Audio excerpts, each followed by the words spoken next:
Do I really have to do this? Do I have to talk about these movies? Okay, so it's no surprise that I freaking hate the Star Wars prequels. I've brought them up plenty of times in podcasts, reviews, and in YouTube comment chains. And I feel like now is the time that I explain why I do not like these movies at all. The purpose of this video is to tell the people who like them the main reason why we, the people who don't like them, have that opinion, and also to explain what doesn't work with Star Wars movies. With that out of the way, let's go on to my number 10 pick. There was no danger at all. My 10th largest problem with these movies was the simple fact that every cool character was killed off. Now, obviously these characters kind of had to die eventually due to the fact that they weren't in the original trilogy, but damn, we could have seen some of these awesome characters more. The biggest example is Darth Maul. He's such a well-designed and kick-ass character, yet they give him 3 lines of dialogue and then kill him off. Now, they did bring him back in the Clone Wars TV series and in some of the Expanded Universe novels, but still, that's unacceptable for such a great character. When I was taking notes for this list, I came up with a better idea for him to be used. I felt that rather than use him as a pawn in Palpatine's plan, why not make him be like the Darth Vader of the movie and the focus of the film, rather than on trade disputes and Palpatine. I think the same can be said about Qui-Gon Jinn. He is categorized as a gray Jedi, or a Jedi known to flirt with the dark side. You will notice that Qui-Gon Jinn disagrees a lot with the Jedi Council, and this would make for a great character in the later movies. That could also potentially make the internal conflict much more interesting with the story, but instead they killed him off.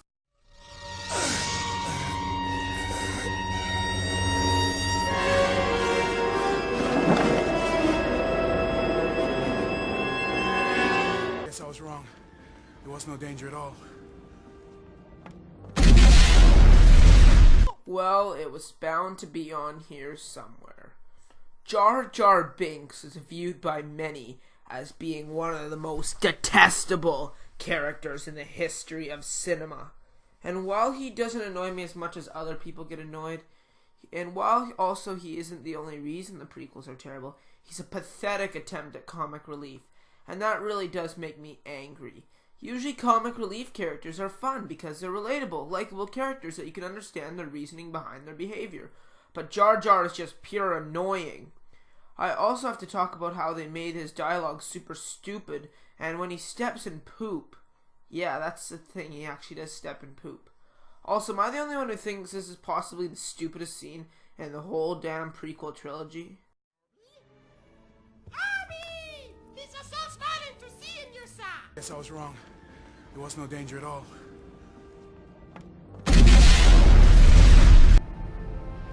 Midichlorians are a microscopic life form that resides within all living cells. They live inside me. Inside your cells, yes. And we are symbionts with them. Symbionts? Life forms living together for mutual advantage. Without the midichlorians, life could not exist. And Will it end? Exposition is basically the writers giving background information needed to advance the story. In other words, it's the writers choosing the lazy way out.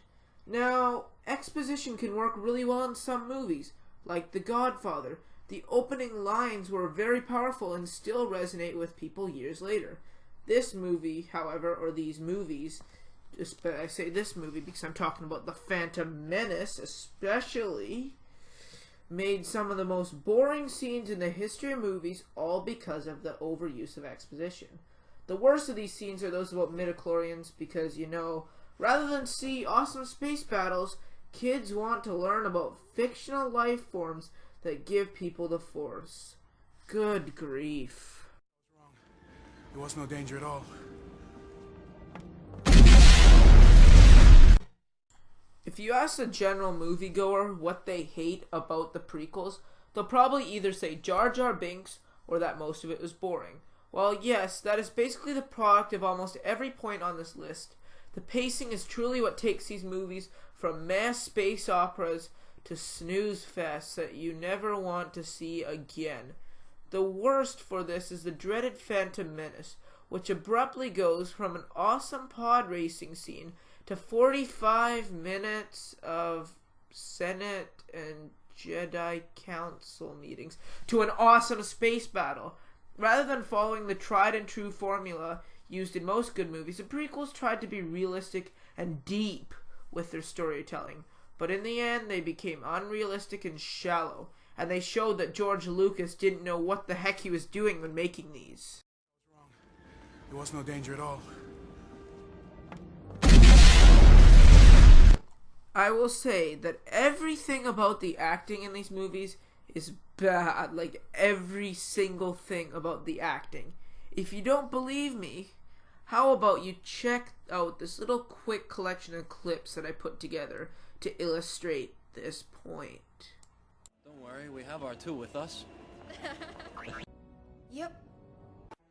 I'm haunted by the kiss that you should never have given me. My heart is beating, hoping that that kiss will not become a scar. No. No. Oh, no.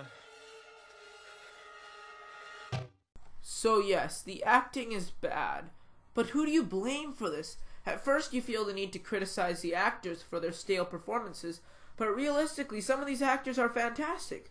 Samuel L. Jackson and Liam Neeson, for example, are some of my favorite actors of all time.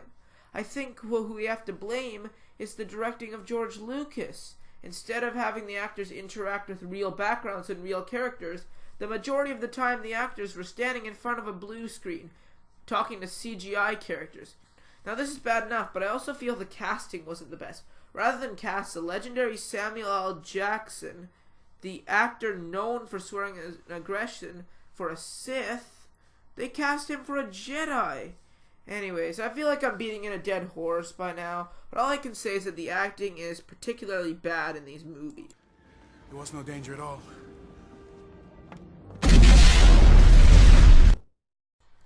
One thing that the original trilogy did phenomenally was the fantastic practical effects. They have held up so well because of the simple fact that everything in these movies were real models. The creatures were created from scratch. The Death Star and Star Destroyers were actually small replicas that flew around through the power of stop motion. You had stop motion creatures. It was just awesome. In the prequels, however, it was the complete opposite. Almost every shot was crammed with CG and green screen. There were hardly any practical effects, and there weren't that many actual locations they filmed on in this movie. They used so much animation in these that they practically seemed like Who Framed Roger Rabbit, a movie where the purpose was mixing animated characters with live action ones. Just look at this. Look at this. The CG in these movies isn't just bad, but it's overused to death, which makes it even worse. God, I hate the CG. At least the Phantom Menace did use more practical effects than the other two, though. The other two, especially Revenge of the Sith, went way overboard with it. There was no danger at all. At number 4, we have the awful, horrendous dialogue. You know something? Rather than have me talk to you about it, how about you try to sit through some of this crap without cringing? You just can't do it, can you? I don't like sand.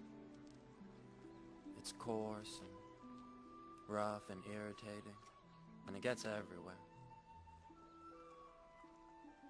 Not like here. Here everything is soft and smooth. Guess I was wrong. There was no danger at all.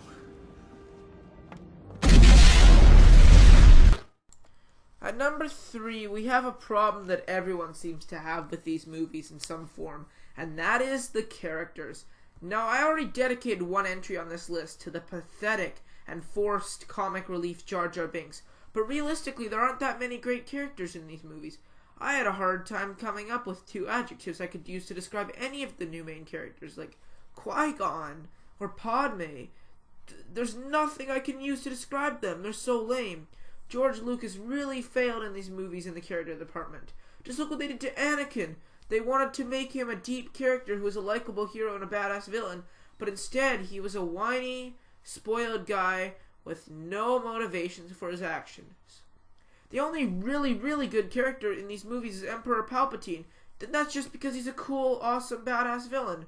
Though to be fair, he is involved with the majority of the boring political scenes. None of them can be perfect. There was no danger at all. My number 2 entry on this list is perhaps the source of the majority of the problems on this list. The lazy, appalling writing. These movies had so many flaws with the writing that each of the CinemaSins videos for these movies were split into 2 parts. There are major plot holes everywhere, points where the plot is way too convenient, and the tone is just bizarre in these movies. While yes, many of the previous problems technically are symptoms of lazy writing, I still had to include this on the list. Also, I haven't really touched on how awful the story is as well. Just read the IMDb synopsis of Attack of the Clones. 10 years after initially meeting, Annikan Skywalker shares a forbidden romance with Padme, while Obi-Wan investigates an assassination attempt on the senator and discovers a secret clone army crafted for the Jedi. Now, if you read Empire Strikes Back, after the rebels have been brutally overpowered by the Empire on the newly established base, Luke Skywalker takes advanced Jedi training with Master Yoda while his friends are pursued by Darth Vader as part of his plan to capture Luke. The second one sounds way more interesting, and that's because The Empire Strikes Back is just an amazing story. I probably feel like gouging my eyes out if I ever had to watch these again, though. They're so bad, in my opinion. I do not want to sit through another 2-hour slog of space taxes, trade routes, Senate meetings, council meetings, and galactic political parties one more time. What does that have to do with Star Wars? Any of those things? There was no danger at all. And the biggest problem I have with the Star Wars prequels is the total and absolute derailment of almost everything established in the original trilogy. Now you may be asking, what do I mean by this? Well, let me give you a couple major examples. Let's start with Yoda. Yoda was one of the best characters in the history of science fiction. He was small, he was cute, and he was an old green-skinned man who turned out to be the most powerful and wisest Jedi in the galaxy. Yoda was witty, clever, and wise, and the scenes with him in it were arguably some of the best in the history of cinema. In the prequels, however, he is a dry, witless, arrogant jerk who sits around and complains. Oh yeah, he does fight against Count Dooku and Palpatine, but that completely goes against his character in The Empire Strikes Back. So, yeah, that's pretty bad. Another thing that George Lucas ruined with these movies was the Force. In the original Star Wars trilogy, the Force didn't need much of an explanation. It was the thing that bound everything in the universe together, and that worked for those movies. Good old George Lucas, however, viewed that explanation as not enough, so he decided to explain the Force as being a phenomena caused by microorganisms called midichlorians. You can't make that up. I could go on and on about the rest of the things the prequels ruined. Like R2-D2, C-3PO, Stormtrooper, Darth Vader, Boba Fett, Jabba the Hutt, and the Jedi Order. But, you know, I do appreciate how they added that deep backstory and extra characterization in these movies. But I felt George Lucas just needed to understand one of the simple principles of writing. The simple fact that sometimes less is more. Anyways, that's it for my ramble about the Star Wars prequels. Do you like them or do you hate them? Let me know in the comments below. If you're a fan, I apologize for bashing them a ton. Obviously, I was a bit over-exaggerating here. And just letting you know, there's still a lot of good things in these movies, and I respect you if you like them, because they're not actually the worst thing ever. They're just meh movies, in my opinion. Anyways, thanks for watching. Hope to see you next time. Bye.